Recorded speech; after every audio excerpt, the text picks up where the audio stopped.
Courageous? I think it's a very difficult question. I don't do anything courageous.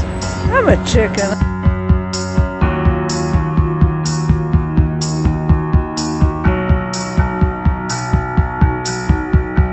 I'm Nick. Hey, I'm Catherine. Welcome back to Question of the Week on IfNotNow.net. Inspiration and indie tunes on the streets of New York City. This week we got a great question for you. What's the most courageous thing you've ever done? We want to know. Let's go find out. There's a place I used to go. There's a world I used to know. I went skydiving last summer, and that was the most courageous thing I've ever done. It took a lot of courage, and I don't think I can do it again, but it was awesome. I kicked a rat under the C train the other week. He would not stop. We couldn't scare it away. Running right towards us. It was awful. 4 or 5 years old, and my favorite movie at the time was The Wizard of Oz. We just finished watching it. I guess it was like a daily ritual. I woke up to the sound of rushing fire. Like a blast of fire, and if you remember towards the end of the film, and they're in the hot air balloon with the wizard, but Toto jumps out, runs through the crowd, and she goes after him, and the balloon takes off. Well, I ran out to the back porch. Ending into the backyard was a giant red hot air balloon, which I thought at the time was the wizard. Oh my gosh, I just did the most courageous thing I've ever done. It just happened January 3rd of 2007. I quit my job at an investment bank, and I left the corporate and the finance and everything behind, and now I'm training to be a yoga instructor, and I'm really happy. 8 or 9 years ago, me and my friends Gabber and Alex produced a show for ourselves because we decided that we didn't need other people to choose us, that we were worth it. Get married.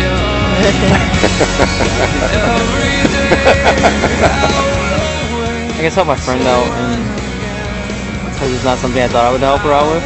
I get into people's lives as a documentary producer, and moving into their lives in a very deep and personal way in a very short amount of time is probably the most courageous thing that I would say that I have done. Little brother's friend, where we were out after a storm, and he was like, I don't know, 5 or 6, and we were walking along the little creek behind our house, and he lost his foot and he swept away.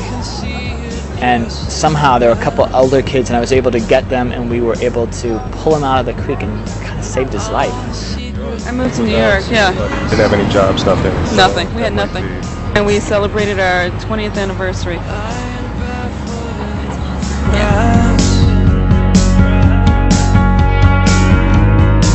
Now my heart is in your hands. Well, that was another week of Question of the Week on IfNotNow.net. I just wanted to comment real quick. I love the guy's story about the Wizard of Oz and watching it when he was a little kid, and how he had the courage to go out and meet the wizard, basically. That's amazing. What a metaphor. Very cool. So it's our hope with this that in listening to other people answer kind of some of life's most meaningful questions, it might inspire you to think about your life a little differently and maybe give you a little courage to do something different. We're really proud of how we've been supporting independent musicians, and we're starting a new segment this week. Yes. We're also going to start to support a bunch of independent artists, people who are out there trying to make a living with their art and being really courageous about it. So this week we are starting with the Pebble Collection, which we found at Etsy.com. And they are going to actually answer our question of the week. So here's their answer. The most courageous thing I've ever done. I flew to Australia for a first date. I decided to take a chance. I had been communicating with someone I met online because of a shared interest in art and design, and after several months and countless emails and hundreds of hours worth of phone conversations, he asked me on a date. And the ending of this story is that my bravery paid off, and we are getting married in July of this year. Thanks for joining us for another Question of the Week on IfNotNow.net. So what's the most courageous thing you've ever done? We want to know. Thanks for joining us. We'll see you next week. Bye. As part of the Bum Rush the Charts campaign, This week's single is Black Lab's Mine Again, and if you buy it by March 31st, half the proceeds will go to a college scholarship. So head over to ifnotnow.net and pick yourself up a copy. Support new media and an American college student for 99 cents.